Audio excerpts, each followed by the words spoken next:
Seja bem-vindo mais uma vez, eu quero agradecer muito a sua participação. Eu quero deixar para você o meu Facebook, é Charles Campos, e o nosso e-mail que é menteaberta@redesuper.com.br. Olha, as suas participações têm sido muito prazerosas para mim, tenho curtido muito ali a nossa interação via redes sociais e eu sei que isso nos ajuda muito a estar mais próximos a cada dia. Quero dar as boas-vindas ao Dr. Rogério. Seja bem-vindo, viu, Rogério? Obrigado. Posso chamar de Rogério, né? Claro. À vontade. Rogério, a gente quer tocar num ponto hoje importantíssimo e, segundo a pesquisa do IBGE, tem contribuído para que a qualidade de vida e até a expectativa de vida do homem seja menor. Então, é um assunto de utilidade pública, podemos dizer assim, e um assunto de vida ou morte. E o homem tem muitos tabus. Por que essa dificuldade tão grande do homem procurar ajuda médica? Você já conseguiu encontrar assim, algum caminho que consiga desvendar esse coração, talvez assim mais duro, machista, ou eu cuido de mim mesmo, qualquer coisa eu tomo um remédio aqui por conta própria, eu tomo chá e saro? De onde vem isso? Bom, primeiro que é uma questão cultural do homem, né? Isso é universal. É universal. Em países europeus, nos Estados Unidos, no Japão, isso é menos do que aqui no Brasil, a intensidade é bem menor. Lá já tem uma cultura do homem se cuidar, de procurar o médico, mas aqui ainda aqui está mudando. A gente pode dizer que no Brasil a gente passa por um processo de mudança. Se você pegar nos anos 70 e 80, o homem ia muito menos ao urologista, ao médico, do que ele vai hoje. Uma das coisas que foi assim, importante, muito importante, foi crucial para essa mudança, foram as campanhas feitas pela Sociedade Brasileira de Urologia, que teve agindo próximos aos meios de imprensa, que fez campanhas de conscientização, convocou artistas, distribuiu cartilhas. Então, a sociedade, né, o grupo de urologistas, a SBU, partiu da sociedade esse primeiro passo. E o que tem acontecido é que a gente tem passado por diversas mudanças culturais. Então, hoje, no dia a dia, no consultório, é raro um homem também se negar a fazer o exame. A maioria não gosta, se pudesse evitar, evitaria. Você falou o exame de toque? O exame de toque. O exame de toque é necessário para todos? Bom, é para todos os homens acima de 45 anos, naqueles que têm risco de câncer de próstata, já tem história familiar positiva, ou os de origem de raça negra, que a raça negra tem uma associação maior com o câncer de próstata, e para a população em geral, para os homens em geral, acima de 50 anos, que é recomendado. Então, hoje o toque retal já caiu um pouco esse tabu dele, então já melhorou bastante. Era um exame constrangedor que o homem fugia, né? Como sempre fugia. Ao contrário da mulher, que quando ela já é adolescente, ela já vai ao ginecologista, ela já pede a mãe, já procura, já quer às vezes ir no ginecologista da mãe, que até fez o parto dela, tem um vínculo afetivo com isso. Esse contato realmente deve facilitar muito para a vida das mulheres. Então, ao contrário da mulher, que todo ano ela vai ao ginecologista, o homem tem essa cultura de só ir quando tem algum problema. Ele só vai quando ele está doente mesmo, ele não vai por uma prevenção. Então, assim, o governo brasileiro começou também de forma ainda um pouco devagar, mas está caminhando o programa de saúde do homem, né? Com investimentos, com melhorias em aparelhagens, em contratação de profissionais, na execução de concursos. Então, a tendência é melhorar. Vai demorar um pouco ainda, mas a gente crê que a gente vai chegar num nível bacana e não demora. Aqui na Rede Super eu participei de um projeto chamado Emagrecimento Saudável, então eu tive que fazer os exames.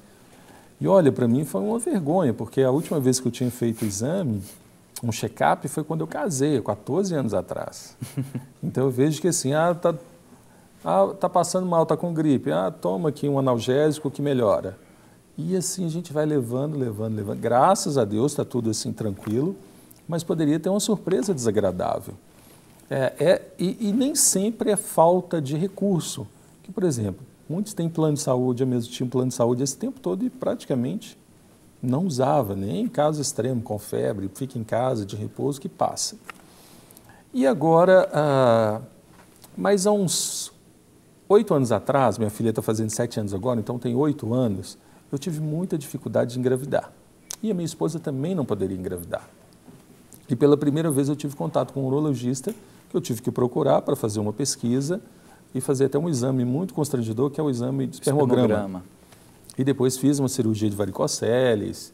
E aí eu fui saber que tem muitas coisas que, se o homem vem cuidando disso, ele evita muito desgaste até no casamento. Sim, sim. Como você falou, a varicocele, se na adolescência você tivesse, igual as meninas vão ao ginecologista, né? Se você tivesse ido ao urologista e a gente identificado uma varicocele no início, seria mais fácil tratar, a gente trataria ela anos e anos antes e a chance de você engravidar teria sido maior. Então, porque quanto mais cedo você faz a cirurgia, melhor.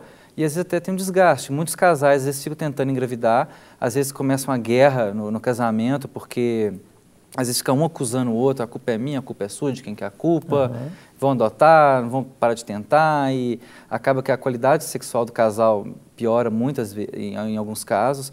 Então, é uma coisa que se por prevenção tivesse sido feita no início, teria sido resolvida muito facilmente. E assim, isso que você falou, exames de sangue, o homem ele é um pouco relaxado nisso. O homem tem aquela visão ainda de ser o provedor, que ele tem assim, ele só trabalha. Ele só quer trabalhar, dar sustento para a família, para a esposa, para os filhos. Ele trabalha e joga futebol, né? Ele trabalha e joga futebol, e se esquece de cuidar dele, né? De olhar como é que estão os exames de sangue, de urina, exames cardíacos, né? Fazer uma prevenção. Tem algum tipo de doença que é mais comum no homem, que ele poderia observar melhor e se cuidar mais, prevenindo com relação a isso? Eu sei que o câncer de próstata tem a propaganda, né? Que é algo que tem, infelizmente, chegado à vida de muitos homens, mas é algo que eles descobrem posteriormente e eu nem vejo tantos homens assim. A campanha ainda está longe de ser como a campanha do câncer de mama nas mulheres. Ainda que, para minha surpresa, há pouco tempo eu descobri que o homem também pode ter câncer de mama. Pode sim. Mas falta campanha, falta o próprio homem engajar nisso. O que ele tem que ficar mais atento com relação à sua saúde, Rogério? O que aconteceu com o câncer de mama, né, que começou com o Outubro Rosa, começou inicialmente para o câncer de mama, a campanha começou na Austrália e hoje ela é internacional, e depois de um bom tempo que veio o Novembro Azul e veio aquela coisa, a mulher também tem que tratar, o homem também tem que se cuidar, né? Então, já teve o período histórico, começou bem depois do que em relação ao câncer de mama. Vem todo o tabu do câncer de próstata e do exame de toque, que o homem não quer fazer o toque, não permite que o urologista faça aquilo, enxerga aquilo como um ato homossexual, enxerga aquilo como verdade. Nas conversas, como uma violação, né? Sempre tem uma brincadeirinha, uma gozação. Vai te mandar flores. O médico vai te mandar flor, leva bombom para o médico, está indo lá, leva isso eu ouço no consultório o tempo todo. Doutor, o pessoal traz muita flor para você, traz bombom? Eu falei, não traz nada, ninguém traz nada. Mas o paciente chega ali já totalmente constrangido, né? Assim, ele chega armado. Chega armado, mas assim, hoje eu tenho visto essa mudança, ele chega muito armado ainda, mas hoje ele já procura quebrar o gelo, tentar relaxar, tentar brincar. Já até falou, doutor, vim em você porque seu dedo é fino, não procurei um que tem um dedo grosso. Então tem essas brincadeirinhas que eles mesmos já falam. E outra diferença, às vezes os pacientes com mais idade, eles têm mais resistência do que os mais jovens. Hoje a turma jovem aí ainda nem precisa de fazer exame retal, mas vai para fazer às vezes um exame do testículo, do pênis, ou por algum outro motivo, vai a uma consulta urológica, ele tem uma facilidade muito maior em se despir para o médico do que em relação a um idoso de 80 ou 90, 70 anos. Então, aquela coisa de não se expor, né? Então, uma mudança. Existe urologista mulher? Existe. Poucas, mas existem. No Brasil, hoje, nós somos em torno de 5 mil urologistas homens, né, espalhados pelo território. As mulheres, deve estar em torno de 70, 80 mulheres. Tem um número bem menor, né? Aumentou nos últimos anos, aumentou. Porque do outro lado nós temos ginecologistas, sim, homens mulheres e mulheres. E homens, e isso não tem problema nenhum para alguns. A dificuldade que a gente observa às vezes é que o homem ele se sente mais à vontade para conversar com outro homem. Pô, Rogério, eu para se confesso abrir. isso. Quando eu fui fazer a cirurgia de varicoceles, eu tive que fazer um pré-exame, um pré-cirúrgico, alguma coisa assim, e tinha que fazer um ultrassom, se eu não me engano. E foi uma médica que fez o ultrassom. E ela, assim, eu lembro, a gente brinca e tudo, mas eu falei assim, nossa, que... E ela, meu filho, anda rápido que tem mais gente para consultar. Eu falei, doutor, seja mais carinhosa, né? É um negócio muito delicado. Mas há um constrangimento Há um constrangimento. Então, quando é outro homem, o homem ele se abre melhor com outro homem, ele vai tirar a roupa, vai se exibir mais fácil para o outro e vai contar detalhes que são importantes para a gente, daquela doença. Então, assim, às vezes a mulher até fala assim, eu quero ir na consulta com ele, mas às vezes é até melhor ele ir sozinho, com certeza. Porque chegando lá, ele vai contar um monte de coisa para mim que ele não iria contar em frente à esposa. Então, cada paciente tem sua particularidade. Agora, é importante a mulher incentivar o homem. Sim, aí, né? a mulher ela de tem incentivadora, que pegar no pé dele para ir. Eu vejo se a mulher tem que pegar no pé, na mão e levar até a porta do consultório. Aí, daí em diante, deixa ele com a gente lá que a gente vai fazer o melhor possível e vamos conversar direitinho com ele e tentar resolver o problema dele. Como é que está aí no caso, por exemplo, dos pastores? Eles procuram, têm cuidado da saúde, porque são homens que são referência, que ensinam e devem dar um exemplo, né? Está aí para a gente puxar a orelha um pouquinho Alguns sim, alguns não. Eu tenho diversos pacientes que são pastores de diversas denominações, tem alguns sim que se cuidam. A questão de toque, de fazer prevenção da próstata, de exame de PSA, isso é bem tranquilo. Às vezes o pessoal, isso eu não falo só de pastores, mas quase todos os homens, no geral de todos os homens, às vezes relaxar um pouco com a parte cardíaca, endocrinológica, de não fazer às vezes um exame de glicose, de colesterol, de triglicéridos, que são exames importantes, que são necessários para a gente estar fazendo esse controle anual. Às vezes um ultrassom de abdômen para ver se está tudo tranquilo por dentro. Agora, por que o exame de toque é tão constrangedor? Eu nunca fiz o exame de toque, né? Ele é constrangedor pela situação, pelo toque, pela posição do... Hoje ele é constrangedor basicamente pelo mito e pela cultura que foi criado.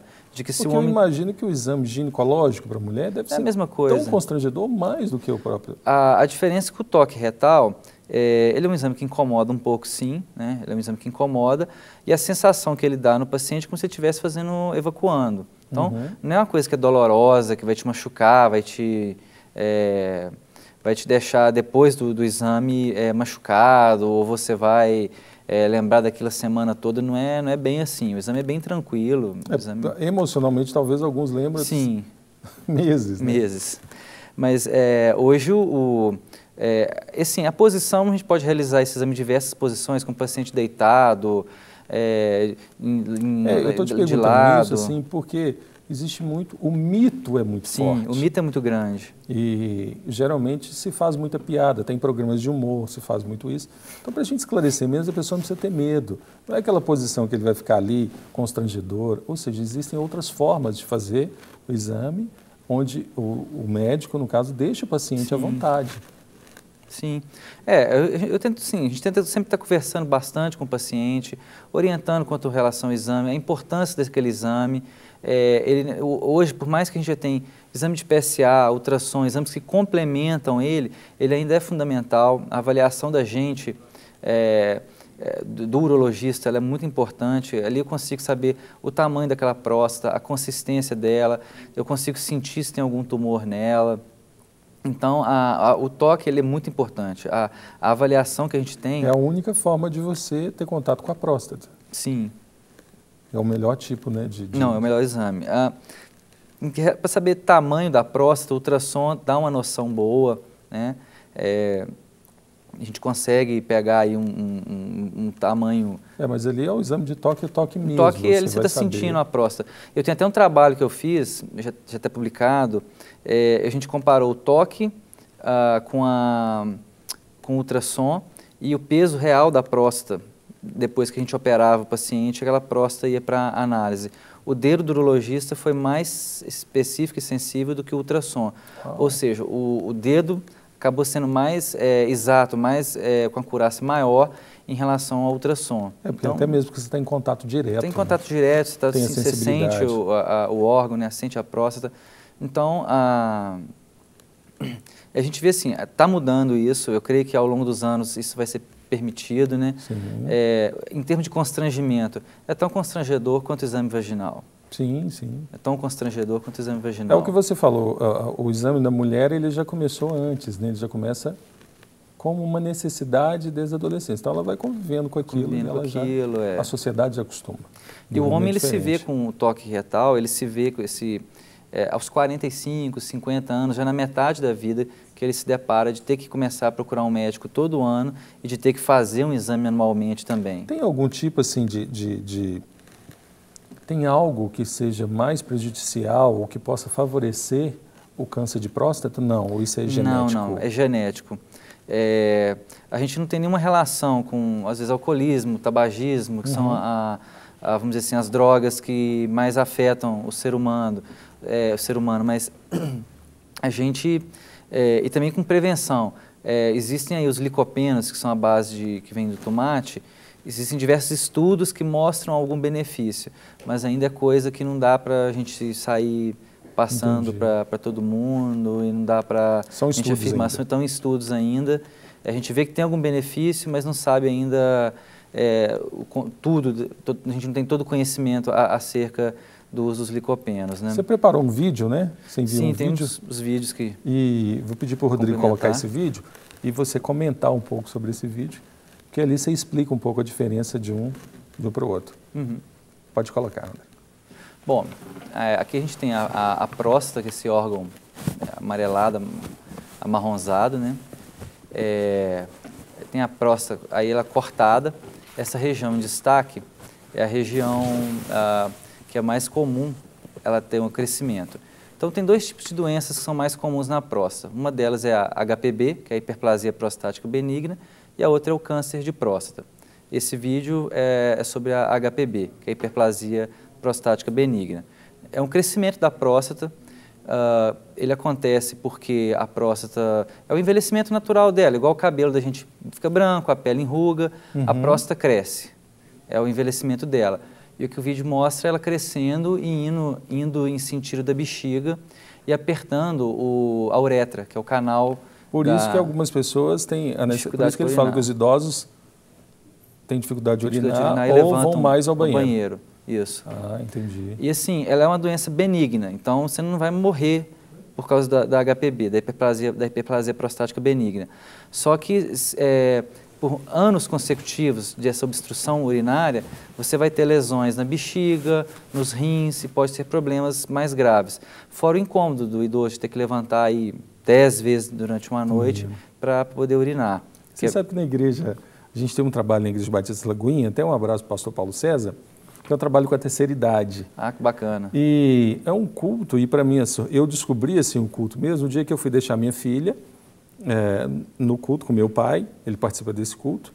Meu pai já tem mais de 60 anos, mais de 65. Nasceu em 47, tem 60, faz esse ano 67. 67 anos. E, não menos, 68. Ele tem mais de 60, né? E eu lembro que eu cheguei e falei assim, não, filho, é fácil achar o vovô. A gente vai ver assim, ele está um pouco careca, o cabelo branco, né? E na hora que eu cheguei, todos eles, bem careca, com o cabelo branco. E o pastor Paulo César falou que o grande diferencial daquele trabalho, daquela reunião, e o que estava contribuindo para pessoas não irem, era a falta de um bom banheiro. Aí eu lembro que o próprio pastor Márcio falou assim, mas por que isso? Porque eles levantam mais de 2 vezes para ir ao banheiro durante a reunião. Então são algumas necessidades, e até pensando em locais, teatros, para incentivar mesmo a terceira idade, você tem que ter um ambiente que consiga atender às suas necessidades, que mudam muito. Os idosos com distúrbios miccionais, seja por incontinência ou por hiperplasia prostática, muitos começam a não sair de casa, evitam de sair de casa por causa que tem que ir no banheiro toda hora. Então, como é que ele vai no supermercado, vai no shopping, se ele não vai conseguir um banheiro, vai na rua? Então, tem muito idoso que ele começa a evitar de sair de casa porque ele tem esse medo de não conseguir um banheiro para ele poder ir. O shopping até que você shopping ainda acha, vai que tem, mas a maioria dos supermercados não tem. E durante a rua, se você for no centro da cidade mesmo, banco, às vezes você nunca fica uma hora no banco e você não tem um banheiro para idoso. E hoje a fila do idoso é maior do que a fila normal. É, verdade. Tá aí um bom projeto de lei, né? Bancos seriam obrigados a fornecer banheiros para idosos acima de 60 anos. O ideal é que qualquer estabelecimento deveria ter um banheiro. Se eu estou ali frequentando aquele estabelecimento, seja lá, se eu fui pagar uma conta num banco, ou se eu fui num supermercado fazer compra, ou numa padaria. É verdade. É o mínimo que você pode dar de Alguns conforto. falavam vai sujar. Se todos tivessem, não sujaria, porque todos, né, não precisariam segurar tanto. Agora, uma pergunta, Rogério. Você é jovem. Então, às vezes a pessoa chega assim no consultório e fala, você é o doutor? Existe ainda essa ideia no senso comum de que o médico tem que ser aquela pessoa assim, de cabelo branco, de barba branca, bem idoso, para saber cuidar bem de mim?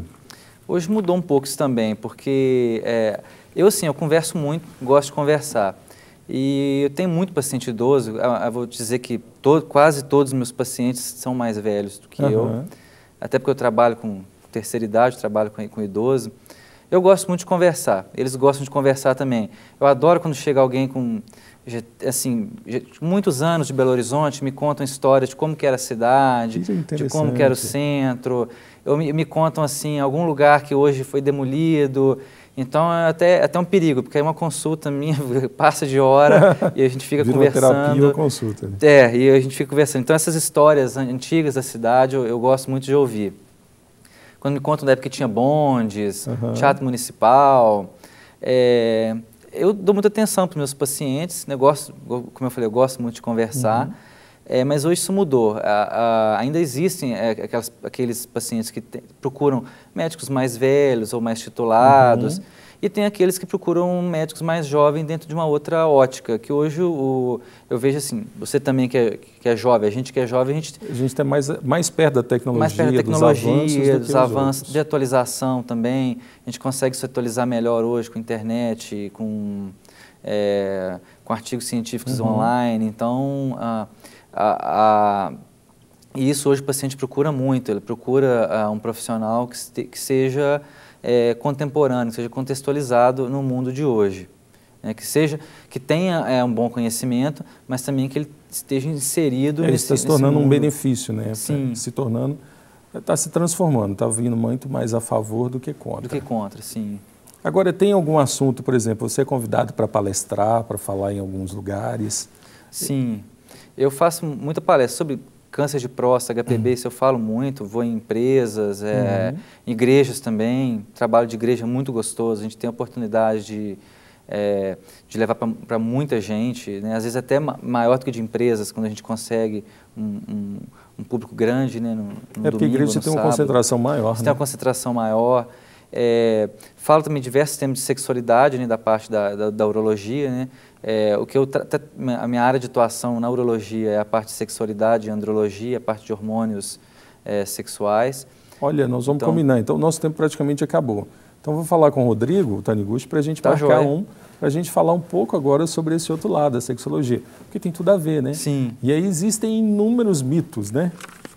Sim, o campo sexual, ele vai desde o início da iniciação sexual até o idoso, a gente passa por diversas etapas. Desde o momento que você tem uma exacerbação, que você tem às vezes excessos de sexualidade e até... A gente pode falar que tem picos? Tem picos, sim. E até quando você chega no idoso que tem disfunção erétil, já tem uma perda do interesse sexual. Então, é um tema bastante complexo. Há pouco tempo eu li, só uma última pergunta, o risco de jovens mesmo, 20, 25 anos, que têm uma vida depravada, promíscua, começaram a tomar remédios, essas pílulas. Sim. Pílula azul, agora tem várias. Tem várias, antigamente era só uma marca. E para segurar mais a potência, para ter várias relações. E o artigo apontava o risco disso na saúde daquele jovem. Realmente é um risco isso. É um risco porque ele cria uma dependência psíquica da droga. Se você não tem disfunção erétil, não existe necessidade de você usar essa classe de drogas, que são os inibidores de 5-fosfodiesterase, os que a gente chama de I5-PDE. Não tem necessidade, mas ele acha que ele tomando aquele remédio, o desempenho dele vai melhorar ele vai conseguir ter um desempenho melhor na cama. Na verdade, é que ele começa a tomar uma pílula para autoconfiança, mas ele não tem o problema orgânico, o problema que seria que essa droga faz uma vasodilatação peniana. Ele não precisa daquilo. Então ele vai ter, às vezes, vão ser eventos adversos, vão ser um pouco de dor de cabeça, o nariz fica entupido, né? Ele pode se tornar dependente daquilo e sem aquilo ele pode não funcionar. Não funcionar. Aquilo, em termos orgânicos, aquilo não vai fazer nada para ele, mas a cabeça dele precisa daquela droga. Aquilo não dura mais tempo, nada disso. Não vai ter... Olha, doutor Rogério, tem muita coisa. Um outro artigo que eu li essa semana é de uma loucura de alguns pacientes com vírus HIV que desenvolveram uma teoria e foi falado, eu vi até uma matéria num site de grande acesso e também na CBN, na rádio CBN, de pacientes do grupo HIV que têm idealizaram agora um conceito de que se eu tenho HIV, quanto mais pessoas tiverem, melhor será para se viver, porque seremos todos iguais. E participado de grupos de orgias e chamado roleta russa, onde um tem práticas sexuais com o outro sem saber e ali todos podem participar e contrair o vírus, porque todos eles terão liberdade de conviverem juntos. Então, são assuntos ligados à sexualidade que já extrapolam aquilo Sim. que seria até um padrão nosso, Sim. porque essas pessoas podem estar próximas da gente, ou seja, é um assunto de utilidade pública e eu vejo que a igreja pode trazer muitos princípios e valores para a gente impedir uma catástrofe na sociedade, né? O que acontece com o HIV, a geração atual, eles não viram que foi o HIV nos anos 80. Você deve lembrar. Lembro, era o medo. Era o medo, era nos Estados Unidos. Falava em AIDS, era quando... Morreu. Morreu e não quer ficar perto. Né? A abordagem do jornalista da CBN foi exatamente essa. Talvez a promessa de uma cura tenha se tornado um assunto de menor relevância. Hoje, como as medicações evoluíram muito, os antirretrovirais, que são as medicações para tratamento do HIV, houve um relaxamento por parte da sociedade. E a atual geração não viu os artistas que faleceram de AIDS nos anos 80, que faleceram em estado cadavérico. A gente tem vários que a gente pode citar. Então, essa geração não viu do que um HIV é capaz de fazer. E assim, esse conceito é um conceito burro, né? Porque se eu tenho uma doença, a tendência da gente querer fazer é exterminar a doença, não difundir ela de modo que isso aí pode depois até dizimar a nossa sociedade, a nossa raça. No mundo pós-moderno, onde a liberdade de expressão e de pensamento, né? É de verdade, todos, surgem ideias e, o pior ainda, surgem adeptos das ideias. Verdade. Rogério, muito obrigado, tem muito assunto para a gente falar. Eu agradeço. Já deixo aqui meu convite para você voltar. Afinal de contas, falar de saúde sempre é bom. Sim, não. E aí deixa os seus contatos, se alguém quiser te procurar, até para fazer uma consulta ou procurar para uma palestra, um aconselhamento. Não, fico à disposição, vou no maior prazer. Tá aí, o seu telefone é 3273-2100, seu celular 92820013 e o seu e-mail está ali, Rogério scm@yahoo.com.br. Mais uma vez, obrigado, viu, Rogério? Muito obrigado mesmo. Sucesso para você. Obrigado. Deus te dê graça aí para cuidar de tanta gente. Amém. E cuidar da nossa saúde também e que a gente viva mais, né? Amém. Verdade. Olha, você que está em casa aí, é um homem, cuide da sua saúde. Nada de morrer cedo. Cuide da sua saúde, viva bem, viva em paz, não tenha medo do médico, tenha medo de você, posteriormente, necessitar de muita ajuda que, se você tivesse procurado antes ajuda, você não estaria vivendo essa situação. Abra sua mente, vá no médico, quebre os mitos e os tabus que existem e, olha, tenha uma vida saudável. Vamos buscar a gente cuidar da saúde e ser exemplo. Afinal, os homens são exemplo para as suas famílias, para os filhos, para a esposa. Vamos encarar isso aí e viver em paz. E se você quer também nos ajudar a fazer uma Rede Super Sim tão saudável cada dia, invista na gente, seja um parceiro do Super Juntos. A partir de R$15 por mês você pode contribuir e fazer parte dessa superação que nós temos construído juntos. Já são quase 5.000 pessoas participando conosco. Muito obrigado por cada um de vocês e tem sido importantíssimo a cada dia para que a gente faça o melhor possível dentro dos nossos recursos. Que Deus te abençoe e muito obrigado por mais um Mente Aberta aqui na Rede Super, sempre com a proposta de inspirar você.